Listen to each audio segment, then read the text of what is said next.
নির্বাচনকে কেন্দ্র করে ষড়যন্ত্র করা হচ্ছে, আর এটি নির্বাচনকে বিলম্বিত করা অথবা নির্বাচনকে বাতিল করার ষড়যন্ত্র বলে মন্তব্য করেছেন বিএনপি নেতারা।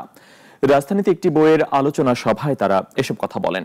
বিএনপির লক্ষ্য দেশের পিছিয়ে থাকা জনগোষ্ঠীকে রাজনীতির ধারায় অন্তর্ভুক্ত করা বলেও জানিয়েছেন তারা। বিস্তারিত রাশেদুল কাদেরের রিপোর্টে।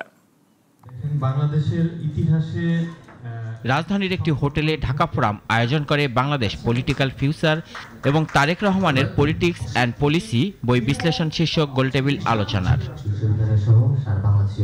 এতে যোগ দিয়ে বক্তারা বলেন, তারেক রহমান ছিলেন তৃণমূলের রাজনীতির ধারক। তিনি সব শ্রেণীর পেশার মানুষকে ঐক্যবদ্ধ করে গণতান্ত্রিক বাংলাদেশ গড়ার প্রত্যয়ে এগিয়ে যাচ্ছেন।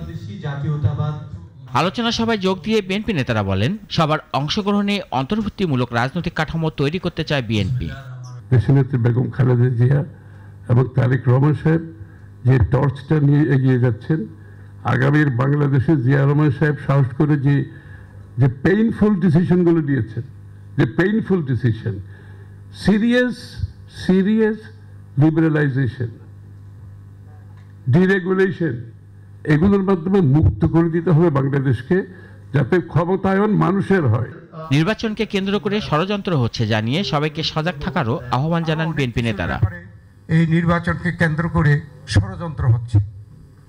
এই ষড়যন্ত্র কিন্তু আমরা মনে করি যে এটা নির্বাচনকে হয় বিলম্বিত করা বা নির্বাচনকে বাতিল করে দেওয়ার ষড়যন্ত্র চলছে। পলাতক স্বৈরাচার আর দেশের একটি গোষ্ঠী নানা ইস্যু তৈরি করে নির্বাচন বানচালের ষড়যন্ত্র করছে বলে অভিযোগ করেন বিএনপি নেতারা। আর পিআর সিস্টেমে যদি ভোট হয়। রাশেদুল কাদের, নাগরিক, ঢাকা।